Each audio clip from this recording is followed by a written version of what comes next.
Hello everyone. बहुत सारे students को ये कन्फ्यूजन होता है कि मैम कब हमारे डिमांड सेम ही डिमांड कर्व में अपवर्ड या डाउनवर्ड मूवमेंट होगा, जिसको हम चेंज इन क्वांटिटी डिमांडेड भी कहते हैं, या फिर कब हमारा डिमांड कर्व कंप्लीटली राइटवर्ड या लेफ्टवर्ड शिफ्ट करेगा। तो इसके लिए हम आज इस movement along the demand curve और change in quantity demanded and change in demand के बीच का डिफरेंस समझेंगे। Okay, these are two different things. तो सबसे पहले movement along the demand curve या फिर चेंज इन क्वांटिटी डिमांडेड समझते हैं कि वो क्या होता है। When quantity demanded of a commodity changes due to a change in its own price, keeping other factors constant, it is known as change in quantity demanded. जब किसी भी कमोडिटी की क्वांटिटी के अंदर चेंज आता है, जब उसकी खुद की प्राइस में चेंज होने की वजह से, then it is known as change in quantity demanded. Okay, जब नॉट चेंज इन डिमांड, हम सिर्फ डिमांड नहीं, we are saying change in quantity of demand. Okay, it is graphically expressed as movement along the same demand curve. Okay, तो जैसे हमारे ये demand curve है जिसपे वाई एक्सिस पे प्राइसेस हैं और एक्स एक्सिस पे क्वांटिटी डिमांडेड है। Okay, price is increasing 1, 2, 3, 4, 5, 6, and then quantity demanded is increasing from 10, 20, 30, 40, 50, 60. Okay, so in this graph, when see the price is 4, then the quantity demanded is 40. ठीक है, ये हम मान लेते हैं कि ओरिजिनल, ये सबसे पहली प्राइस आपको दी हुई है, this is known as original. Original price is P is 4 and original quantity demanded that is Q is 40। Okay, ये यहाँ से और यहाँ से मैंने निकाला पॉइंट ई पर। ठीक है, then if price changes, suppose price rises to 5, then quantity demanded will fall to 30. तो when price rises to P1 that is 5, then quantity demanded falls, that is Q1 to 30. So this is happening what your, अब ये point हो गया F. Okay, तो this same graph के ऊपर अब हम ऊपर की तरफ मूव किए, right? Okay, so this is upward movement. Okay, upward movement, that is you are moving along the same demand curve. Okay, हमने यहाँ पे नया डिमांड कर्व तो ड्रॉ नहीं किया कि मैंने इसको शिफ्ट कर दिया प्राइस चेंज की वजह से, बिकॉज मैं एक्स और वाई एक्सिस पे प्राइस और क्वांटिटी डिमांडेड ही शो कर रही हूँ। So I am going to move the curve along the same demand curve only. फिर जब अगर प्राइस फॉल कर जाता है that is to 3 rupees, then what happens, then quantity demanded increases to 55. Suppose this is 55 to 55 rupees. So new price is P2, that is 3 rupees. Then quantity demanded, that is Q2, rises to 55 rupees. So in this you are moving downwards. Okay, you are, this is called as downward movement along the same demand curve, right? You are moving along the same demand curve, not a different demand curve. So this is downward movement.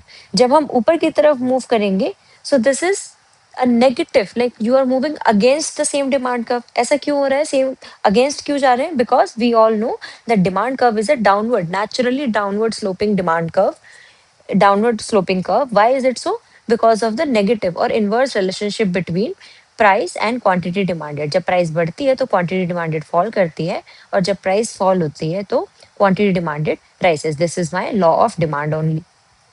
Okay, हम ये last class में अच्छे से देख चुके हैं। तो इसकी वजह से, क्योंकि डाउनवर्ड स्लोपिंग कर्व है, तो इसका ऑलरेडी डायरेक्शन नीचे की तरफ है, तो जब नीचे होगा तो it is going to show an expansion in quantity demanded, right? जैसे हम ई से, ये एफ था, ये हम इसको पॉइंट को ब्लू वाले को जी नाम दे देते हैं, लेट मी यूज येलो ताकि दिख जाए। इस जी पॉइंट पे when I am moving from E to G, I am moving downwards, right? And my quantity demanded is increasing from 40 rupees to 55 rupees. So this is an expansion. ठीक है, quantity demanded क्या हो रही है, expand हो रही है, increase हो रही है। एंड क्योंकि हम जो ग्राफ की सेम मूवमेंट है उसी की तरफ मूव कर रहे हैं, जो उसका स्लोप है उसकी तरफ। बट अगर हम, if we are moving against the demand curve, right, जब हम ऊपर की तरफ मूव कर रहे हैं from E to F when price was rising, तो in this case what's happening, price increase हो जाता है तो क्या होता है, क्वांटिटी डिमांडेड कम हो जाती है, तो ये कम हो गई। सो this is contraction, right? Your demand, quantity demanded is contracting.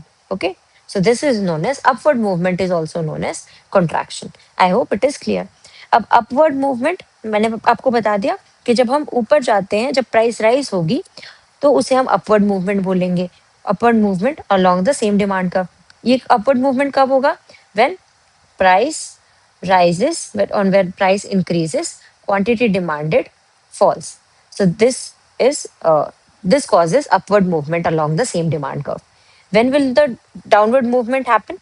Downward movement happens when, देखो E से हम G की तरफ आए थे, तो इसमें क्या हुआ था? प्राइस फॉल हुई थी, राइट? प्राइस फॉल हुई 4 से 3 रुपीज पे, and quantity demanded increase.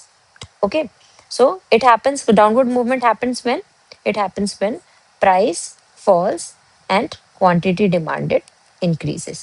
Okay, so this downward movement leads to contraction of quantity demanded, or contraction of demand only. So what is expansion in demand and contraction in demand? Expansion in demand is rise in quantity demanded due to fall in price of the commodity, ceteris paribus. We all know by now that I told you in the first class only that ceteris paribus is Latin for other things remaining constant. जो हमने बाकी determinants पढ़े थे उनको हम constant रख के सिर्फ प्राइस में ही चेंज ला रहे हैं.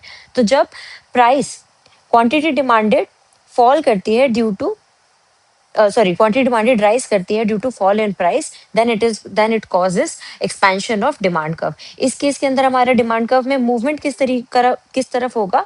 This is going to be a downward movement. Okay, this is going to be a downward movement. Why downward movement along the same demand curve? Because demand curve is a downward sloping curve. तो उसके लिए downward movement positive होगा, right? और हमने यहाँ पे देखा भी है कि जब प्राइस नीचे की तरफ जाएगा तो वो नीचे कर्व में आप नीचे मूव करोगे और क्वांटिटी डिमांडेड इंक्रीज होगी, तो your demand is going to expand. Then contraction is just opposite. It is fall in quantity demanded due to rise in price of the commodity, ceteris paribus, other things remaining constant. तो उसके कारण क्या होती है? Demand contract करेगी. जब हम point ई से पॉइंट एफ की तरफ ऊपर की तरफ जा रहे थे, तो इसमें प्राइस राइज किया था, and my resultant quantity demanded was also contracting. वो पीछे की तरफ शिफ्ट की थी, 40 से अब 30 हो गई थी, राइट? तो this is my contraction in the demand. I hope it is clear. तो अगर एग्जाम में आ जाता है कि movement along the demand curve या फिर change in quantity demanded, then you are going to show, write this definition and going to show both the movements, कि आप अपवर्ड मूवमेंट भी शो करोगे और डाउनवर्ड मूवमेंट भी शो करोगे. ठीक है, बट अगर सिर्फ आपको अपवर्ड मूवमेंट आता है तो you are going to write this only कि when price rises quantity demanded falls, और इसके कारण there it leads to expansion in demand. और एक्सपेंशन इन डिमांड आता है तो आप अपवर्ड मूवमेंट को भी साथ में ही लिखोगे, because these are graphical representation of each other. Okay, same thing. और जब डाउनवर्ड मूवमेंट सिर्फ आता है तो then you are going to write this definition that when price falls, quantity demanded rises and it leads to contraction of the contraction in demand. Okay, I hope it is clear to everyone. Expansion contraction हमें समझ आ गया, upward downward movement भी समझ आ गया. तो this is my change in quantity demanded, कि क्वांटिटी डिमांडेड जो थी वो चेंज हो रही थी, और इसके कारण क्या हो रहा था? Movement along the demand curve is happening. Then what is the other thing? Shift in demand curve और change in demand. Okay, so when demand of a commodity changes due to change in any factor other than own price of the commodity, it is known as change in demand. कि जब किसी भी factor की खुद की price के अलावा कोई भी फैक्टर से अगर चेंज आता है डिमांड के अंदर, then it is known as change in demand. What were the other factors? Let's revise it once again. हमने determinants of demand के अंदर पढ़ा था. Other factors are like the first factor is price of own commodity. तो ये तो हमें यहाँ नहीं लेना है क्योंकि प्राइस तो ऊपर आएगी, मूवमेंट में आया था. So what are the other factors? Price of related goods. Okay, related goods कौन से थे? We had complementary goods and substitute goods. ठीक है, then price of related goods हो गया. Then income of the consumer. ठीक है, इनकम ऑफ द कंज्यूमर, ये भी दो केसेस में था. एक हमने देखे थे normal good and inferior good. Okay, then tastes and preferences of the consumer, tastes and preferences, and then finally, what was the other one? I think distribution of income. Nahi, expectations related to future price changes. Expectation of future price change. Okay. These were the five main factors of individual demand, market demand के और भी थे, weather and season and everything, okay, composition of population, you can revise it from there. तो shift in demand curve कब होता है? जब इस प्राइस को हम हटा दें, खुद की प्राइस ऑफ कमोडिटी, अगर मैं कोक ले रही हूँ तो कोक की खुद की प्राइस को अगर हम हटा दें, तो ये जो बाकी के फैक्टर्स है, अगर उन सब के कारण उसकी डिमांड में कोई चेंज आता है, then it is going to shift my demand curve, और it is going to be known as change in demand. Okay, not change in quantity demanded, change in demand. I hope it is clear. It is expressed as shift in the demand curve. So what are the various reasons of shift in demand curve? We already did it. हमने तो memory से ही कर लिया. Change in price of substitute good, change in price of complementary goods, change in income of the consumer, changing tastes and preferences of the consumer, expectation of change in price in future, change in population, change in distribution of income, change in season and weather. ये तीन थे हमारे market demand के determinants. ये सारे market demand के हैं, और ये शुरू वाले 5 हैं, ये जो है ये एक्सक्लूसिवली सिर्फ इंडिविजुअल डिमांड के हैं. ओके, और अगर आपको कंफ्यूजन है तो ये डिमांड और डिटर्मिनेंट्स ऑफ डिमांड की वीडियो से आप देख सकते हैं. ठीक है, तो ये भी हो गया. अब चेंज, तो there can be two kinds of change. There can be increase और डिक्रीज. ओके, तो when increase in demand happens, तो इंक्रीज इन डिमांड कब होगा? जब हमने ये जो हमारे 8 फैक्टर्स देखे हैं, इसमें जब पॉजिटिव चेंज आएगा, इन सब के कारण जब डिमांड में पॉजिटिव चेंज आएगा, दैट इज जब डिमांड बढ़ेगी, तो हम उसको इंक्रीज इन डिमांड बोलेंगे. जैसे change in price of substitute good.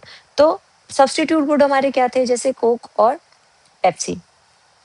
ठीक है, हमने इनको सब्सटीट्यूट गुड्स लिया था, एक क्लोजली एक दूसरे से आप एक्सचेंज कर सकते हो. कोक की प्राइस बढ़ जाती है तो आप पेप्सी पे शिफ्ट कर जाते हो, राइट? तो अगर आपका Coke is the main, Coke की आप डिमांड देख रहे हैं हम, ओके, कोक की डिमांड देख रहे हैं, तो इस केस के अंदर सब्सटीट्यूट कौन है? पेप्सी. पेप्सी की अगर प्राइस बढ़ जाती है तो कोक की डिमांड पे क्या इफेक्ट आएगा? पॉजिटिव इफेक्ट आएगा. कोक की डिमांड भी इंक्रीज हो जाएगी. When price of Pepsi increases, the demand of Coke is going to increase. Okay, so substitute good की जो प्राइस है, सब्सटीट्यूट की गुड की प्राइस इंक्रीज होने पर my demand is going to increase. तो उसके कारण इंक्रीज इन डिमांड होगा. ठीक है, बट सब्सटीट्यूट गुड की प्राइस अगर फॉल करती है, तो then Pepsi is going to become cheaper. Then demand of my Coke is going to reduce, because लोग कोक से पेप्सी पर शिफ्ट कर जाएंगे. It is comparatively cheaper for them. तो it is not increase in demand. तो इसका opposite वाला case कहाँ पे आ जाएगा? यहाँ पर, डिक्रीज इन डिमांड में. तो सब्सटीट्यूट सॉरी गुड की प्राइस जब फॉल करेगी, तो it is going to come here, because it will lead to fall in demand. Okay, I hope it is clear. ये हम अच्छे से वहां पढ़ चुके हैं, तो it is very easy now.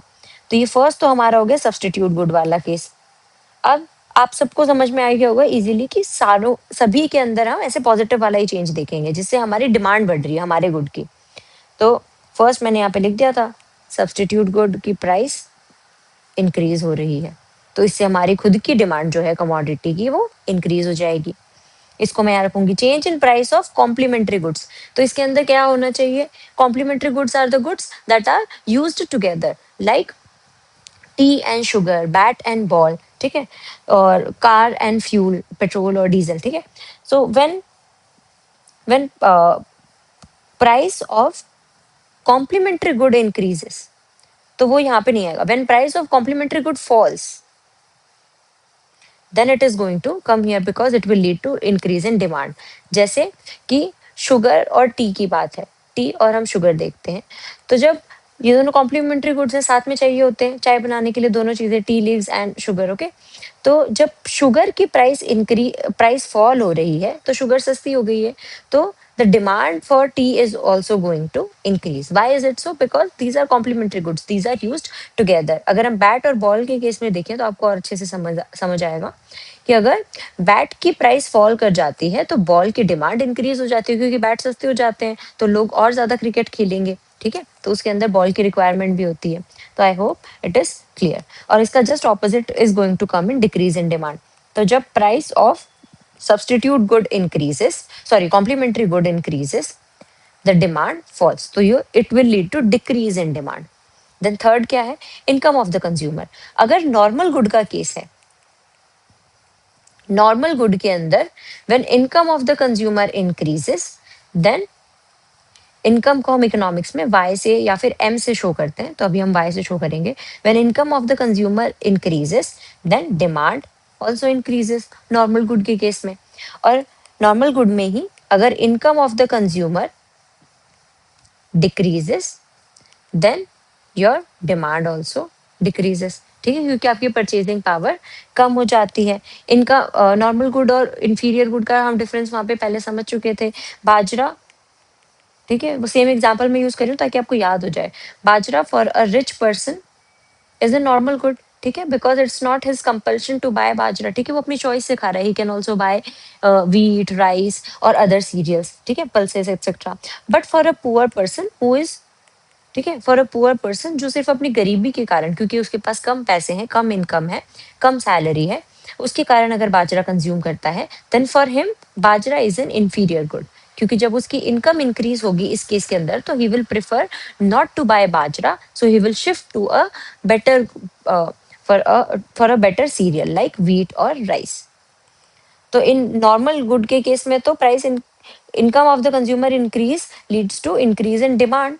But inferior good का अगर केस होता है तो उसके अंदर क्या होगा, इंफीरियर गुड के केस में क्या होता है, जब इनकम इंक्रीज होती है then demand false.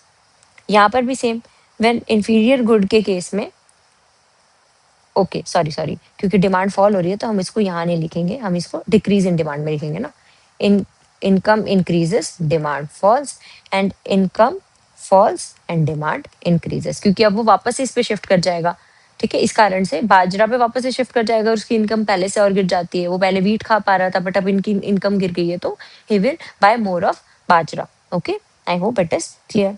Then income का हमने देख लिया। इनकम में ऑलवेज कीप इन माइंड कि अगर एग्जाम में इनकम लिखा हुआ आता है for any competitive exam students also, UPSC और any other competitive exam students, अगर आता है कि what is the effect of in change in income of the consumer on change in demand, then always if you have four options, अगर वो P Y A B C MCQ के form में आता है, तो यू ऑलवेज राइट कि it may increase और decrease the demand depending, क्यों, क्योंकि यहाँ पे इनकम ऑफ द कंज्यूमर ही लिखा है, बताया नहीं है कौन से काइंड ऑफ गुड है, इधर it is normal good or inferior good. So always mark this option that it may increase or it may decrease. The demand may increase or decrease.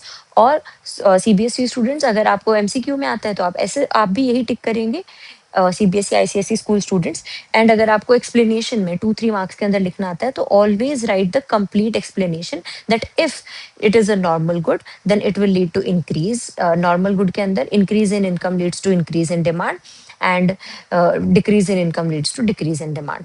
But अगर एक इंफीरियर गुड है तो inferior good के अंदर opposite case हो जाता है। Inferior good में when income falls the demand increases, and when income rises the demand falls. I hope it is clear, please keep this in mind. Then change in taste and preferences, इसके अंदर क्या होगा, अगर favourable change है, favourable change है मतलब कि अगर मैं किसी ऐसे गुड की डिमांड कर रही हूँ जो टेस्ट एंड प्रेफरेंसेस जो मार्केट में ट्रेंडिंग है, तो it will lead to increase in demand. जैसे आजकल प्रोटीन प्रोडक्ट्स बहुत ज्यादा मार्केट में डिमांडिंग रहते हैं, ठीक है, उनका बहुत प्रमोशन हो रहा है, वो आजकल ट्रेंडी चीज है। तो अगर मैं भी उसके कारण मैं वो फेवरेबल चेंज है ना, मैं इनके ऊपर शिफ्ट करना चाहती हूँ, प्रोटीन वाले प्रोडक्ट्स के ऊपर, ठीक है, तो प्रोटीन प्रोडक्ट्स पे मैं शिफ्ट करूंगी तो इट इज फेवरेबल, तो it will lead to increase in overall demand, ठीक है। देन अगर मैं उसके अगेंस्ट जानना चाहती हूँ तो then it will lead to unfavourable change होता है। अगर आपका इंडिविजुअल का अनफेवरेबल चेंज है डिमांड में, टेस्ट एंड प्रेफरेंस के अंदर, then it is going to fall my demand. Then उसके बाद क्या होता है, expectation of change in price in future. अगर आप एक्सपेक्ट कर रहे हो कि फ्यूचर में प्राइस इंक्रीज होने वाला है तो आपके लिए वो आज गुड सस्ता हो जाएगा, राइट। अगर ऐसा मैं कह दूं कि कल फ्यूल के प्राइसेस बढ़ जाएंगे मार्केट के अंदर, तो आप क्या करोगे, आज ही अपने टैंक्स फिल करवा लोगे। तो आज आपकी डिमांड क्या हो गई, हम तो प्रेजेंट डिमांड देख रहे हैं, हम तो फ्यूचर की देख नहीं रहे, तो प्रेजेंट डिमांड इंक्रीजेस। तो फ्यूचर में प्राइस की एक्सपेक्टेशन अगर इंक्रीज की होती है तो प्रेजेंट डिमांड ऑल्सो इंक्रीजेस, तो it will lead to increase in demand. Okay, and अगर फ्यूचर में प्राइस की प्राइस फ्यूचर प्राइस की एक्सपेक्टेशन है कि it is going to fall, तो मुझे आज एक्सपेंसिव लगेगा, मुझे ऐसा लगेगा ना कल सस्ता मिलेगा, तो आई विल बाय टुमारो। तो demand also, today's demand also falls. आपको प्रेजेंट डिमांड का ही ध्यान रखना है, हमें फ्यूचर की डिमांड को अभी कैलकुलेट नहीं करना है। ओके, तो हम प्रेजेंट की बात कर रहे हैं, ठीक है। देन चेंज इन पॉपुलेशन, अगर पॉपुलेशन बढ़ गई तो कोई भी कमोडिटी हो, बेसिक नेसेसिटी या वैसे किसी भी कमोडिटी की डिमांड बढ़ने के चांसेस हमेशा होते हैं, तो डिमांड तो बढ़ेगी क्योंकि कंज्यूमर, नंबर ऑफ कंज्यूमर बढ़ गए, तो demand is going to increase. तो population increase is going to increase my demand. And population अगर फॉल कर जाती है, कोई नेचुरल कैलामिटी आ गई या वॉर हो गया, उसके कारण अगर बहुत सारे लोग मर जाते हैं, तो demand is going to fall. Then change in distribution of income, अगर इवन डिस्ट्रीब्यूशन है तो even distribution of income is going to increase my demand. Okay, क्योंकि बहुत सभी लोगों के पास ऑलमोस्ट इतनी इनकम तो होगी कि वो बेसिक नेसेसिटीज परचेज कर सकें। अगर आपकी कंट्री के अंदर इनकम में ही बहुत ज्यादा डिफरेंस होता है कि rich are very rich and poor are very poor, they can not even afford their basic necessities like food, shelter and clothing, then the demand is not going to increase. तो uneven distribution जब होता है तो it leads to uneven distribution of income. इसका मतलब क्या है कि हमारी कंट्री के अंदर there is a large gap between rich and poor, तो it leads to fall in demand. ये सारी चीजें मैं बहुत ही अच्छे तरीके से फैक्टर्स अफेक्टिंग डिमांड के अंदर और डिटर्मिनेंट्स ऑफ डिमांड के अंदर बहुत अच्छे से समझा चुकी हूँ, इसीलिए मैं यहाँ पे बहुत क्विकली हम उसको कवर कर रहे हैं, because it's very easy for you. तो आप वो वाली वीडियो अच्छे से देख सकते हैं। Then change in season and weather, okay, अगर फेवरेबल चेंज है तो it is going to increase the demand. Favourable change है दैट इज, हमें पता है कि अगर विंटर्स में वुलन क्लोथ्स की डिमांड की बात हो रही है तो it is going to increase. But अगर समर्स में अनफेवरेबल चेंज है, अगर समर्स के अंदर विंटर क्लोथ्स की डिमांड की बात होगी तो it is going to fall. I hope it is clear to everyone. बहुत ईजी था, increase in demand and decrease in demand. Okay, this increase in demand, जो हमने ये सारे फैक्टर्स पढ़े हैं इंक्रीज इन डिमांड वाले, ये सारे, दिस इंक्रीज इन डिमांड जब होता है तो उसके कारण what happens to my demand curve. Okay, मैं इसको थोड़ा सा यहाँ से इरेज कर रही हूँ। तो हमने movement along the demand curve में तो देख लिया था कि सारे पॉजिटिव फैक्टर्स के कारण मूवमेंट डाउनवर्ड हो रहा था, because my demand curve is a downward sloping demand curve. तो उसके अंदर डाउनवर्ड मूवमेंट हो रहा था, ओके, या फिर एक्सपेंशन ऑफ डिमांड हो रही थी। बट यहाँ पे क्या होगा, these are the factors other than price. Own price का होता तो हमारे सेम चेंज होता। तो हम इसको कैसे ग्राफ पे शो करेंगे? So this is my graph, this is Y axis, this is X axis. I am showing quantity demanded here, origin, and then price in rupees. Okay, price में यहाँ पे एक एक फैक्टर शो करेंगे Y axis पे। ये हमारे थे units of quantity demanded. Then what happen, first था हमारा, पहले इंक्रीज वाला केस देख लेते हैं। सब्सटीट्यूट गुड्स के केस में, सब्सटीट्यूट गुड्स हमें पता है, सी, क्योंकि यहाँ पर हम एवरी सेटेरस पेरिबस हर जगह एप्लीकेबल होगा, हम एक टाइम पे एक ही फैक्टर देखेंगे।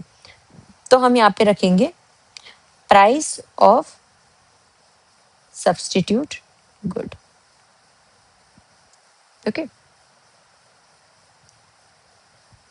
तो ओरिजिनल प्राइस तो हमारी कांस्टेंट है, तो ये हमारी है price of the same good. ठीक है, अगर हम कोक वाले पेप्सी वाले एग्जांपल लें तो quantity demanded of Coke, this is price of Coke, क्योंकि कांस्टेंट लेनी जरूरी है, सेटेरस पेरिबस, राइट। हम प्राइस ऑफ सब्सटीट्यूट गुड, अब ये हमारा ओरिजिनल डिमांड का हो गया, this is D D my original demand का। पहले ये केस था। अब price of substitute good increases, ठीक है, प्राइस ऑफ सब्सटीट्यूट गुड क्या करती है, इंक्रीज करेगी। तो इन सब्सटीट्यूट गुड क्या है हमारा, यहाँ पे पेप्सी है। प्राइस ऑफ पेप्सी जब इंक्रीज करेगी तो उसके कारण क्या होगा, the demand for Coke is going to increase, right. तो यहाँ पे सेम डिमांड कर्व पे मूवमेंट नहीं होगा, the entire demand curve is going to shift towards the right. इसके कारण ये वाला चेंज आएगा। पहले क्वांटिटी डिमांडेड थी ये Q, and now this quantity demanded is going to be Q1। ठीक है। क्यों यहाँ पे हमने सेम ऊपर नीचे मूवमेंट क्यों नहीं किया, अपवर्ड डाउनवर्ड मूवमेंट क्यों नहीं किया? बिकॉज खुद की प्राइस तो कांस्टेंट है, तो प्राइस में तो हम कुछ चेंज नहीं कर सकते। सब्स्टिट्यूट गुड की प्राइस के अंदर चेंज हुआ है, तो उसके कारण क्या होगा, my entire demand curve is going to shift towards right. अगर इंक्रीज होता है तो when price of substitute good falls right, then उसके केस के अंदर क्या होता है, demand also falls, demand for Coke is going to fall. Then उसके केस में क्या होगा, this is going to be my leftward movement, my entire demand curve is going to move towards left, तो this is D2 एंड तो पहले वाला जो था हमारा वो बन गया D1 and D1। I hope it is clear. तो इससे क्वांटिटी डिमांडेड क्या हो गई, नई वाली हमारी Q2। ओके, तो ये हो गया, इजी हो गया राइट। आप पूरा की पूरा डिमांड कर्व राइट या लेफ्ट में शिफ्ट करेगा, जब भी इंक्रीज होगा तो राइट वर्ड शिफ्ट कर जाएगा, जब भी डिक्रीज होगा तो लेफ्ट वर्ड शिफ्ट होगा। सेकेंड फैक्टर का देख लेते हैं, जब इनकम, ठीक है, यहाँ पे हम सेम क्वांटिटी डिमांडेड ले रहे हैं, this is constant price, this is my D demand curve. अब हम लेते हैं income of the consumer. Okay, ये वाई एक्सिस और वी एक्स एक्सिस। जब income of the consumer increases then what happens, तो आपकी परचेसिंग पावर इंक्रीज हो जाएगी, तो आपकी डिमांड इंक्रीज हो जाएगी, तो entire demand curve is going to shift towards the right, D1 the quantity demanded is also going to shift from increase, not shift, it is going to increase from Q to Q1। ठीक है, और जब income of the consumer falls, and मैंने खुद ही गलती कर दी, आपने notice किया होगा नॉर्मल गुड का केस है ये राइट। जब नॉर्मल गुड के अंदर income of the consumer increases then demand also increases, then but अगर, और नॉर्मल गुड के ही केस के अंदर जब income of the consumer falls then demand also falls, तो quantity demanded will fall from Q2 ठीक है, तो demand curve is D2। Inferior good के केस के अंदर क्या हो जाएगा, इंफीरियर गुड, अगर ये इंफीरियर गुड होता तो the when income of the consumer increases their demand falls, तो उसके अंदर पहला डिमांड कर्व D1 होता एंड देन दूसरा डिमांड कर्व होता D2। I hope it is clear. तो जब इंक्रीज दिखाना हो तो आप उसको राइट वर्ड शिफ्ट कर दो, जब डिक्रीज दिखाना है तो आप उसको लेफ्ट वर्ड शिफ्ट कर दो। It is very easy, I hope it is clear to everyone. और बस वाई एक्सिस पे जो फैक्टर्स हैं वो चेंज होते जाएंगे। Always show this price because ये कॉन्स्टेंट ये शो करना जरूरी है ताकि वो सेटेरस पेरिबस हो जाए, और प्राइस सबसे इंपॉर्टेंट फैक्टर होता है राइट। किसी भी कमोडिटी की खुद की डिमांड से रिलेटेड सबसे ज्यादा प्राइस ही होता है, इसलिए लॉ ऑफ डिमांड प्राइस पे डिपेंडेंट है। I hope it is clear. Then ऐसे ही नेक्स्ट आप और भी दिखा सकते हो easily. Income of the consumer हमने देख लिया, टेस्ट एंड प्रेफरेंसेस को दिखा दो वाई एक्सिस पे। टेस्ट एंड प्रेफरेंसेस में फेवरेबल होंगे तो राइट वर्ड शिफ्ट करेगा, अनफेवरेबल में लेफ्ट वर्ड शिफ्ट करेगा डिमांड का। Then expectation of price change in future, अगर फ्यूचर में प्राइस हमें ऐसा लग रहा है कि बढ़ने वाली है तो today's demand is going to increase, तो राइट वर्ड शिफ्ट हो जाएगा। और ऐसा लगता है कि फ्यूचर में प्राइस फॉल होने वाली है तो today's demand is going to fall, then it is going to shift towards left। okay, when population change in population में negative change है, जैसे population decrease कर जाती है तो demand curve is going to shift towards left, और अगर population increase कर जाती है then demand curve is going to shift towards the right। then distribution of income, even distribution में right word shift, uneven distribution में left word shift। And then finally change in season and weather, ये भी favourable change होगा तो rightward shift, unfavourable change पे leftward shift. I hope it is clear to everyone, और अगर आपको कोई भी डाउट हो तो आप मुझसे कमेंट सेक्शन में पूछ सकते हो। तो हमने क्या क्या देख लिया, movement along the demand curve versus shift in demand curve. Movement along the demand curve कब होता है, when price of own commodity changes. ठीक है, it happens when price of own commodity, जिस कमोडिटी की हम क्वांटिटी डिमांडेड देख रहे हैं उसके खुद के प्राइस में चेंज आता है तो मूवमेंट होता है। मूवमेंट के अंदर हम दो दो चीजें और लिखेंगे, upward movement and downward movement. Upward movement कब होता है, because it is against the flow of demand, slope of demand curve, तो क्या होगा, this is when price increases demand quantity demanded falls. Downward movement कब होगा, when price falls and quantity demanded increases. Shift in demand curve के अंदर क्या है, it happens due to change in other factors other than the own price of the commodity.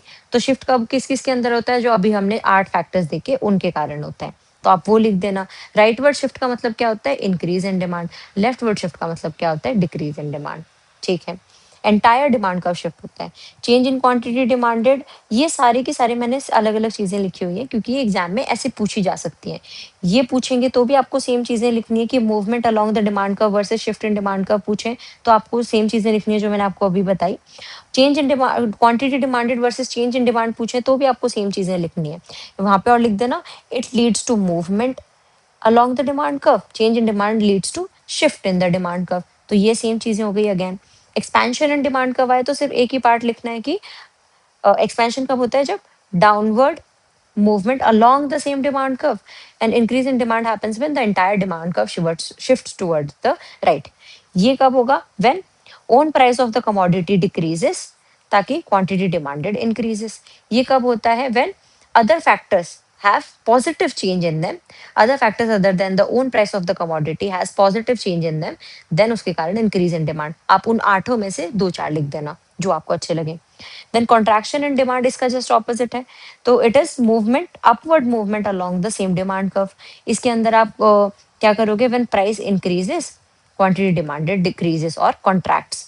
Decrease in demand के अंदर आप क्या लिखोगे, सेम चीज, it leads to leftward shift in the entire demand curve। It happens by when there is unfavorable or negative changes in the factors other than the own price of the commodity। I hope it is clear to everyone। This is very easy section। आपको अगर exam में आता है school students को तो it is very easy to explain, and competitive exam students को I hope they have got the difference between these terms, change in quantity demanded and change in demand. Okay, then last topic for today, it is kinds of demand। Okay, different kinds or different types of demand we are going to study। It is, ये भी बहुत easy है, बस अब demand खत्म होने वाला है, इसके बाद में डिमांड में कुछ भी नहीं है। इसके बाद बस हमें एक इलास्टिसिटी ऑफ डिमांड, बहुत ही एक छोटा सा टॉपिक है, we will cover that, then we will be done with our entire second unit that is consumer behaviour. तो जल्दी से हम इसको देख लेते हैं, kinds of demand. First is price demand, जो हम नॉर्मल डिमांड पढ़ते आए हैं अभी तक, वो प्राइस डिमांड ही तो है, because it is showing relationship between price and demand of a commodity, ceteris paribus। ceteris paribus is, again and again I am explaining it because this is economic jargon, और ये term है जो आप धीरे धीरे सीख जाओगे, आप इतनी बार खुद ही यूज करने लग जाओगे तो ये आपके लिए नॉर्मल बन जाएगा। That other things remaining constant, इतना बड़ा बोलने की जगह आप सीधे ceteris paribus बोल दो तो सब समझ जाते हैं कि what does it mean. So it shows relationship between own price of the commodity। This is own price, right? जब सिर्फ प्राइस लिखा है तो उसी कमोडिटी की खुद की ही प्राइस की बात हो रही है। कोई और कमोडिटी की प्राइस होगी, जैसे सब्सटीट्यूट रिलेटेड गुड्स की जो भी प्राइस की बात है तो वो स्पेशली मेंशन होता है। अदरवाइज सिर्फ प्राइस लिखा है तो वो हमेशा उसकी खुद की प्राइस की ही बात हो रही है। Okay, between price and demand of a commodity, तो this is my normal demand only, उसको हम प्राइस डिमांड भी बोलते हैं। Then what is income demand. Income demand shows the relationship between income and demand of a commodity, ceteris paribus। देखा था हमने, third factor जो था हमारा रिलेटेड गुड्स के बाद इनकम था ना, तो वैसे इनकम डिमांड भी आप निकाल सकते हो कि ऐसी डिमांड जो इनकम ऑफ द कंज्यूमर से अफेक्ट होती है, उसके साथ उसका रिलेशनशिप शो करती है, that is known as my income demand. Then what is cross demand. Cross के अंदर आप खुद ही सोचो, तो क्रॉस में हम किससे क्रॉस कर सकते हैं, दूसरी कमोडिटी से क्रॉस कर सकते हैं। तो उसमें कौन सी कमोडिटीज हम देखते थे, रिलेटेड गुड्स को देखते थे। रिलेटेड में भी दो तरीके के थे, एक थे हमारे कॉम्प्लीमेंट्री, एक थे सब्सटीट्यूट। तो ऐसे ही it is relationship between demand of a given commodity and price of related goods, right? Price of related goods हमने अभी पूरा केस देखा था, हमारा फर्स्ट डिटर्मिनेंट ही था ये ओन प्राइस के बाद में। Oh okay, so it's demand is known as cross demand. Then what is joint demand? Joint demand is when two or more goods are demanded together, demanded simultaneously to satisfy a particular want, then it is known as my joint demand। जब हम सिर्फ मेरी एक एक want को satisfy करने के लिए मैं बहुत सारी चीजों को डिमांड करती हूँ एक साथ, ठीक है, साइमल्टेनियसली डिमांड करती हूँ, then it is known as my joint demand. Suppose मेरी सिर्फ एक वांट है, what is my want, that I want to drink tea. तो मैं जो चाय बनाने के लिए मेरी डिमांड तो इस चीज की है, मेरी इच्छा तो इस चीज की है, अब मैं इसके लिए क्या सारी चीजें एक साथ डिमांड करूंगी, शुगर, मिल्क, टी लीव्स, ठीक है, okay, gas also. So this is the joint demand for T. Okay, I hope it is clear. ऐसे कॉफी बनाने के लिए किस किस चीज की रिक्वायरमेंट होगी, coffee beans, milk, okay, and sugar, तो वो वाली चीज हो गई। तो सबको समझ आ गया, जॉइंट डिमांड भी it is also very easy. Then composite demand। Composite demand is when a commodity can be put to several uses, its demand is known as composite demand। जैसे हमने देखा था ना, फर्स्ट क्लास के अंदर ही कि in an economy there are limited resources and resources have alternative uses. तो वैसे ही जिस कमोडिटी के ऑल्टरनेटिव यूजेस हैं, सेवरल यूजेस हैं, उसकी अगर हम डिमांड देखते हैं तो उसको हम कंपोजिट डिमांड कहते हैं, क्योंकि हम उसको सिर्फ एक चीज को सेटिस्फाई करने के लिए नहीं यूज कर रहे हैं, we are using it for more than one use. जैसे electricity, demand for electricity is always composite demand. क्यों? आप इलेक्ट्रिसिटी बहुत सारी चीज़ों के लिए यूज़ करते हो। आप अपने घर के अंदर फैन, एसी और फ्रिज और लाइट्स, इन सब के लिए आप इलेक्ट्रिसिटी यूज़ कर रहे हो। तो demand in your house for electricity is known as composite demand, is an example of composite demand, क्योंकि आप एक इलेक्ट्रिसिटी का बहुत सारा यूज़ कर रहे हो। Demand for milk is also a composite demand, ठीक है, क्योंकि आप मिल्क के भी एक साथ बहुत सारे यूसेज कर सकते हो। डिमांड फॉर पेट्रोल और diesel is a composite demand in economy, ठीक है। आपको समझ आ रहा है, राइट? देन डिराइव्ड डिमांड, नाम से ही समझ आ रहा है that demand of a commodity which depends on the demand for other goods is known as derived demand. किसी खुद किसी कमोडिटी की खुद की डिमांड से उसकी डिमांड नहीं है कि लोग उसे ही डिमांड कर रहे हैं, बट अदर चीज की डिमांड है, अदर कमोडिटी की डिमांड है, वो उससे रिलेटेड है, इसलिए उसकी डिमांड डिराइव डिमांड है। एग्जाम्पल से ज्यादा अच्छे समझ में आएगा। Suppose demand for cotton yarn is derive from demand demand for cotton textile. देखो, आप और मैं कॉटन टेक्सटाइल के कपड़े पहनते हैं गर्मियों में, राइट? तो कॉटन टेक्सटाइल की डिमांड होती है मार्केट के अंदर। उस कॉटन टेक्सटाइल से अलग अलग कपड़े बनते हैं, आपके टॉप और कॉटन के top, suits and saris and everything, okay. तो ये सारी चीजें कॉटन टेक्सटाइल की डिमांड है मार्केट के अंदर। तो उसके कारण कॉटन यार्न की भी तो जरूरत है ना, कॉटन यार्न से ही तो टेक्सटाइल बनेगा, राइट? तो दैट कॉटन यार्न की जो डिमांड है is my derived demand of cotton textile, क्योंकि कोई भी डायरेक्टली कॉटन मार्केट के अंदर कोई कॉटन यार्न को डायरेक्टली नहीं डिमांड कर रहा है, ये तो सिर्फ प्रोड्यूसर्स डिमांड करेंगे जिसको कॉटन का टेक्सटाइल बनाना है। नॉर्मली लोग आपके जैसे मेरे जैसे हम कंज्यूमर बिहेवियर पढ़ रहे हैं, राइट? तो कंज्यूमर्स को तो कॉटन टेक्सटाइल की डिमांड है, तो कॉटन यार्न की demand is derived from the demand of cotton textile. तो I hope it is clear कि कॉटन यार्न की इस केस के अंदर demand is my derived demand. इसकी डेफिनेशन ये रही। देन डायरेक्ट डिमांड क्या है? Direct demand is cotton textile की डायरेक्ट डिमांड है, आप डायरेक्टली सिर्फ कॉटन टेक्सटाइल ही मांग रहे हो, तो this is direct demand of example of direct demand. When a commodity satisfies the wants directly, it is termed as direct demand. Demand for clothes, books, food, etc. ये आपकी सारी की सारी डिमांड को वांट को सेटिस्फाई कर लेते हैं, right? So it is my direct demand. Simply बस ये अलग अलग तरीके से डिमांड को देखने के तरीके हैं कुछ चीजों में, तो it is not at all a different classification. Just in case अगर आपको डेफिनेशन लिखनी आ जाती है एग्जाम्पल के साथ तो आप लिख सकते हो, ओके। और कॉम्पिटिटिव एग्जाम के स्टूडेंट्स के लिए समटाइम्स इट हैपेंस कि वो पूछ लेते हैं कि what is this kind of demand, MCQ के अंदर आ जाता है, एमसीक्यू क्वेश्चन के अंदर आ जाता है। Then what is alternative demand? When demand can be satisfied by different alternatives, okay. तो जैसे अगर आपको सिर्फ फूड की डिमांड है, किसी भी आप पर्सन को देखोगे, जैसे मेरी सिर्फ फूड की डिमांड है, तो मैं फूड की डिमांड को किसी भी चीज से सेटिस्फाई कर सकती हूँ। मैं चपाती खा सकती हूँ, मैं पराठा खा सकती हूँ, सैलेड खा सकती हूँ, राइस खा सकती हूँ, पिज्जा खा सकती हूँ, बर्गर खा सकती हूँ, राइट?